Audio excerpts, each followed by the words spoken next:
Penyebab Perang Aceh. Sejak abad ke-17, Belanda sudah menanamkan kekuasaannya di Aceh.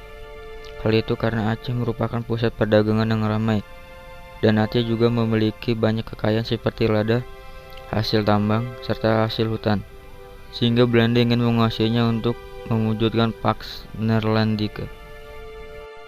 Namun hal tersebut tidak semudah yang dibayangkan Belanda, karena pada saat itu Belanda juga memiliki masalah yang berbeda, yaitu Traktat London.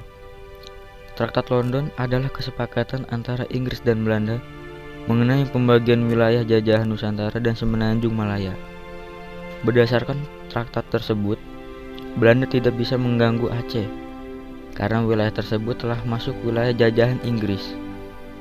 Namun semangat Belanda tidak patah. Belanda berusaha dengan menguasai daerah sekitar Aceh, dan tidak lama kemudian Belanda mulai menyatakan perang kepada Aceh. Perang dimulai pada 5 April 1857, di mana pasukan Belanda di bawah kepemimpinan Mayor Jenderal J.R. Kohler mulai menyerang Aceh.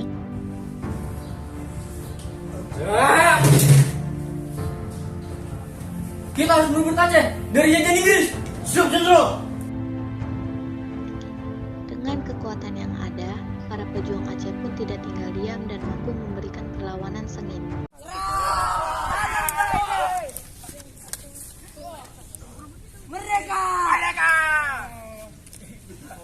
Belanda sempat melakukan penyerangan ke Masjid Raya Baitur Rahman dan sempat menginstruksikan anak buahnya untuk menembakkan peluru ke arah masjid. Akibatnya, masjid mulai terbakar dan pasukan Aceh pun mulai berbondong-bondong meninggalkan masjid.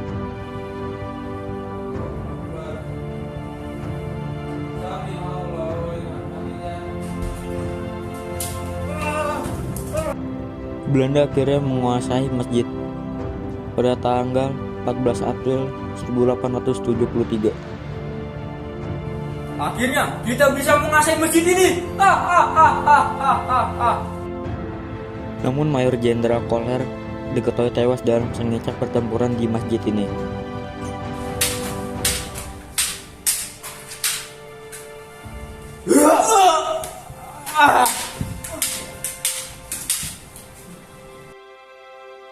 Setelah berhasil menguasai masjid 9 Desember 1873, pasukan Belanda pun kembali mendarat di pantai Aceh.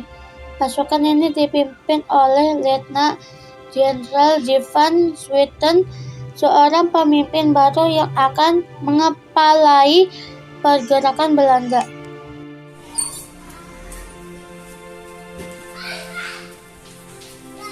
Akulah pemimpin baru kalian.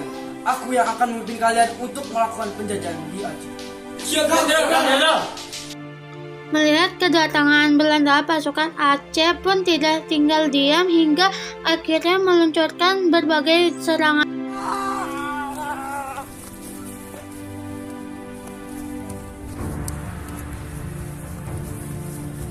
Namun sayangnya pasukan Aceh harus mengalah dan mundur karena persenjataan Belanda jauh lebih lengkap.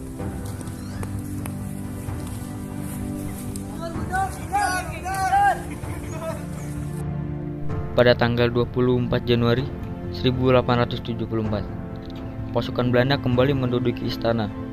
Sultan Mahmud Syah II bersama para pejuang lain telah terlebih dahulu meninggalkan istana. Hingga akhirnya 4 hari setelahnya, Sultan wafat akibat wabah kolera. Setelah berhasil menguasai masjid dan istana, Belanda akhirnya mengangkat putra mahkota Muhammad Daud Shah sebagai Sultan Aceh.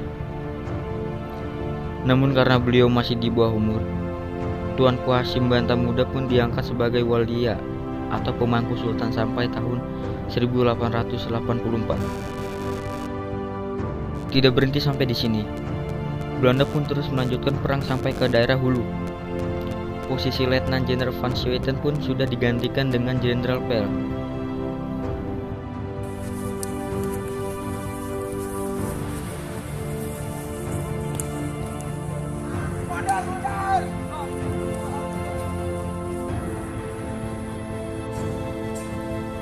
itu mereka pun mulai membangun pos-pos pertahanan di Kota Raja, Kroen Aceh, dan Mewuk Raksa dengan kekuatan sekitar 2.759 pasukan.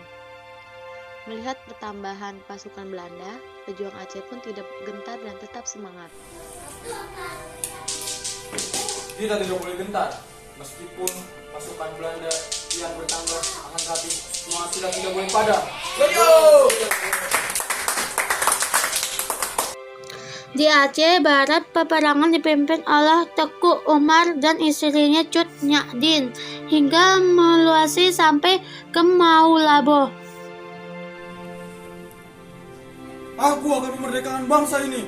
Merdeka! Merdeka! Dengan semangat jihad, mereka pun menerapkan strategi baru yang disebut konsentrasi Stasel.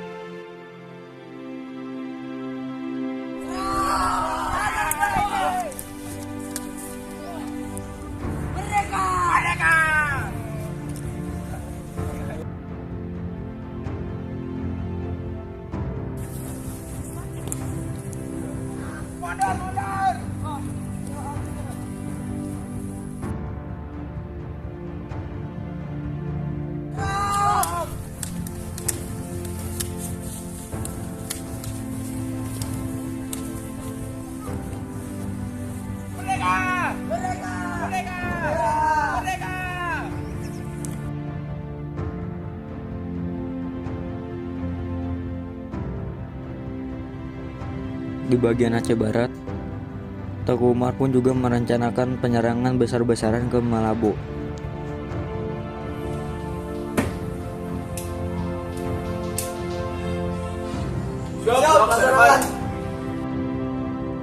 Namun ternyata rencana ini berhasil diketahui Belanda, dan malah terjadi serangan balik yang sengit pada tahun 1899.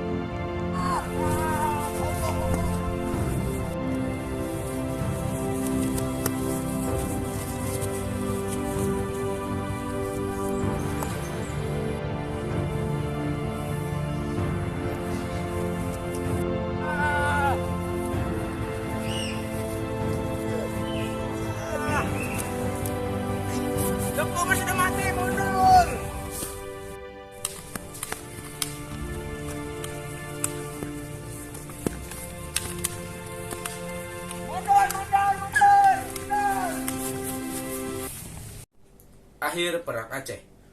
Untuk memenangkan Perang Aceh, Belanda menggunakan siasat berupa penyamaran Snoek-Holmgren ke pedalaman Aceh. Tujuan penyamaran ini adalah untuk mengetahui titik lemah perjuangan rakyat Aceh.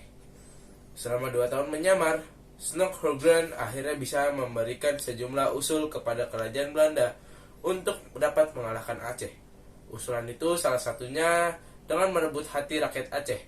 Menurut Holmgren, Belanda harus menunjukkan niat baik kepada rakyat Aceh dengan pembangunan sarana-prasarana seperti masjid, surau, jalan, dan sebagainya. Siasat Snoek-Holmgren itu diterima dan dijalankan oleh Belanda.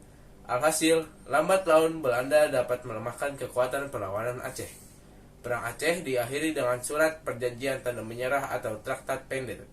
Pada tahun 1903, Sultan Alauddin Muhammad Daud Shah dan Panglima Polem menyerah setelah mengalami tekanan luar biasa. Dalam perjanjian penyerahan diri itu, seluruh wilayah Aceh dikuasai Hindia Belanda dan Kesultanan Aceh dibubarkan. Meski demikian, pada kenyataannya Belanda tidak sepenuhnya menguasai Aceh. Selain itu, perlawanan demi perlawanan terus dilakukan oleh rakyat Aceh. Assalamualaikum warahmatullahi wabarakatuh. Saya Muhammad Rizky Nur Ramadan dari kelompok 1 mewakili teman-teman saya untuk menyampaikan pesan dan kesan saya terhadap video yang saya buat. Kesan saya mengenai video yang saya buat adalah sangat sulit ya, mulai dari pembuatan naskah, dialog, dan pengambilan scene. Apalagi dalam pengambilan scene itu saya dan teman-teman saya juga kadang-kadang bercanda dan lain-lain. Ya, pesan saya untuk generasi penerus bangsa adalah tidak mudah menyerah dan selalu mementingkan kepentingan kelompok dibanding kepentingan pribadi.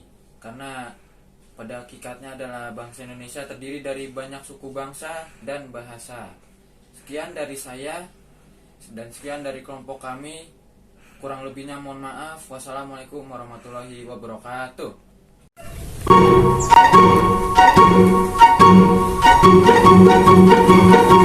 Kita harus menunggu aja.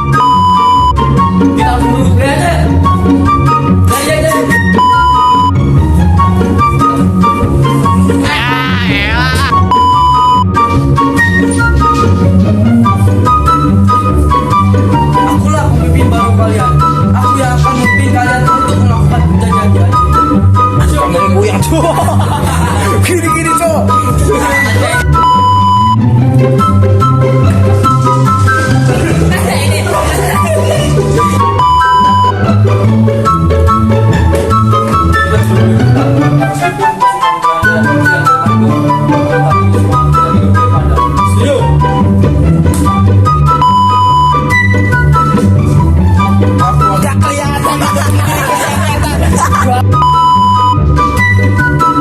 Aku akan memerdekakan bangsa ini. Merdeka! Merdeka! Merdeka! Merdeka! Merdeka!